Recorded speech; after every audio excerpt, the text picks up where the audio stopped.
Yeah, hi there. I am Michael Buckoff, the founder, owner, and the materials writer for all of your lessons at the 7-step system to pass the TOEFL iBT. And I'm going to listen to your pronunciation post-test in my online TOEFL course.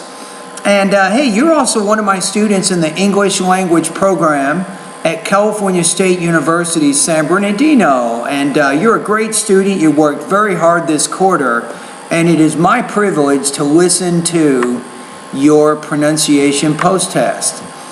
Okay, so first of all, you're actually reading 3 specific paragraphs and then you're answering 3 personal experience questions. Am I right? All right, so here we go. People are talking to each other. When 2 people are talking to each other, they tend to stand a specific distance apart. Okay. Each person has an invisible boundary around his or her body into which other people may not come. Now, in this particular sentence, you have each person has and then and. You want to blend those words together. So each person has an invisible boundary. That's how you want to say it. You don't want to say each person has an invisible. So it's each person has an invisible boundary around his or her body in which other people may not come. If someone pierces this boundary, he or she will feel uncomfortable and move away to increase the distance between them. The major exception is family members and other loved ones. You're doing a good job on your grammatical word endings, by the way, and also your tone is fairly natural sounding. This personal distance is not due to body odor or bad breath. We feel uncomfortable and move away to increase the distance between them. The major exception is family members and other loved ones. This personal distance is not... You want to say this personal distance. So you had some problems with word stress in the word, not distance, but distance. This personal distance. Due to body odor or bad breath, but because closeness lends a sense of intimacy that is at odds with the relationship to the other individual. Okay. Interestingly, the average personal distance varies from culture to culture. Americans tend to require more personal space than in other cultures. Okay. Therefore, if you try to get too close to an American during your conversation, he or she will feel that you are in his face and will try to back away. Try to be aware of this. So, if the person to whom you are speaking backs away a little, don't try to close the gap. Pretty good there. You're doing a good job on your pacing and your pausing and phrasing and all that. The one word I wanted to work on with you is backs away. Again, this is similar to has an invisible boundary. So you want to say if the person to whom you're speaking backs away a little, so backs away a little. You don't really want to pause after the word backs and away, just backs away a little. Also, try to avoid physical contact while you are speaking, since this may also lead to discomfort. Okay. Touching is a bit too intimate for casual acquaintances. So, don't put your arm around his or her shoulder, don't touch his or her face, or hold his or her hand. Shaking hands when you initially meet or part is acceptable, but this is only momentary. Pretty good, pretty good. Question number 1. My best friend is also my mom. She not only takes care of me, but also understands me so that I can share everything with her.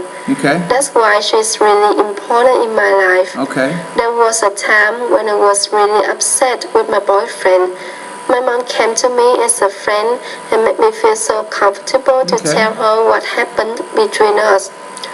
She was listening and then just gave me some advices, but did not force me to do anything. She was listening and then just gave me some... Didn't quite pronounce that clearly, so she was listening and just gave. You need to make that a little longer, and just gave me some advice. Advices, but did not force me to do anything between us. She was listening and then just gave me some advices.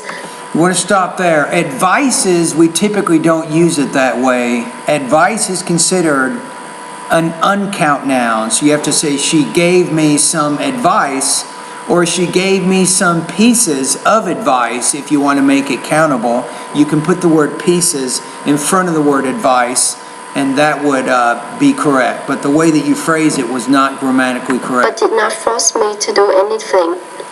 Having her in my life is the best gift, since she my beloved mom and also my best friend. Question number 2. And also my best friend. Question number 2. 5 years from now, if there are no changes, I will have just graduated from university with the bachelor degree of nursing. Good. I can imagine that I will be super busy that time, accomplishing all extra examinations required for working as well as finding a suitable job. In detail, after graduating, I will have passed the TOEFL exam and the National Council licensure examination by the time I get a real job. Yes. In addition, although this major has a low unemployment rate, finding a job will also need to be considered carefully in order to balance between working and living. My major is really competitive. That's why this period will be very important to me. Okay. Question number 3. Fall is my favorite season of the year because of its beauty and ideal weather. Okay.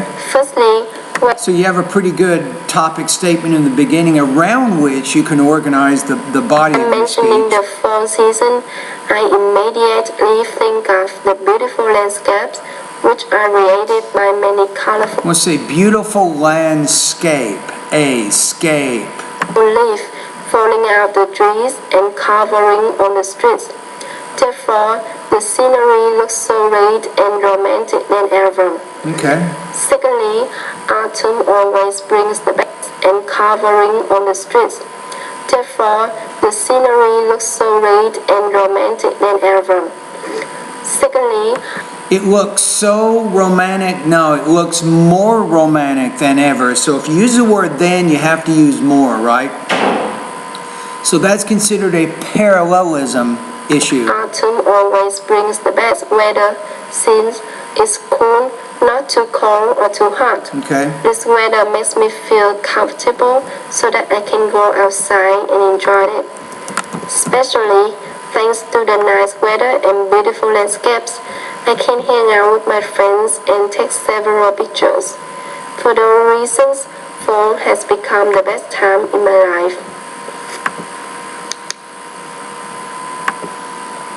Okay, now let's take a look at the rubrics. I'm going to give you a score right now, and I'll recommend some specific lessons I think you can focus on in the pronunciation area of my course in order to continue to improve.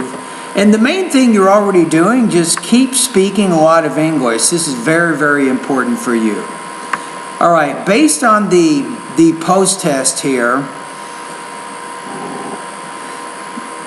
I think you're in good shape here. So you were definitely making some changes, I think, with your intonation. It was pretty natural sounding.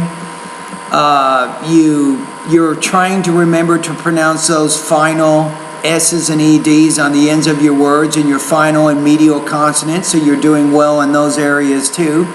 Your score here, you can click on the link to learn more about your intelligibility score. I'm going to put you at about 4.4 out of 7.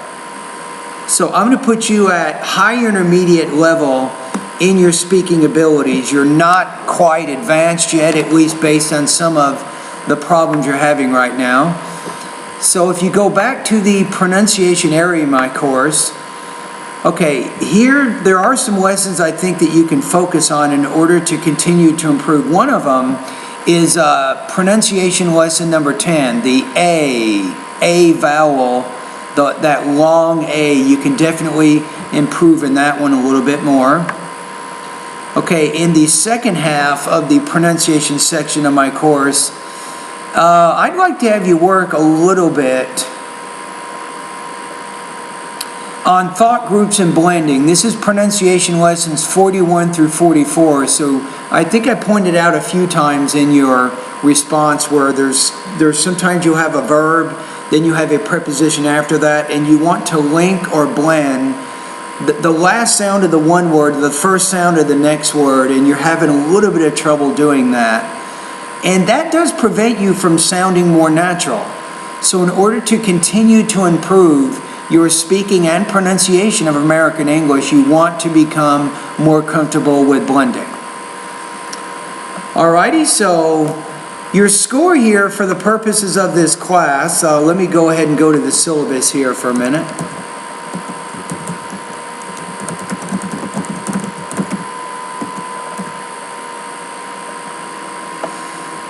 Okay, here we go. So I gave you 4.4, which is going to give you a pretty high score in our class. So let's take a look at the rubrics. So I'm going to page 3, where it says Pronunciation Final Exam. 4.4 is going to put you at 94% on this assignment. So you practiced, you did a good job. And by the way, it was really fun having you as a student. I wish you the best of luck. If I do not see you next quarter, I really feel that you are going to be successful. You'll be a great nurse. I'm very confident that you will be able to reach your TOEFL goals with practice. Just remember, make speaking right now a very high priority. Your writing skills are very, very strong. So you're a wonderful student, and good luck in the future.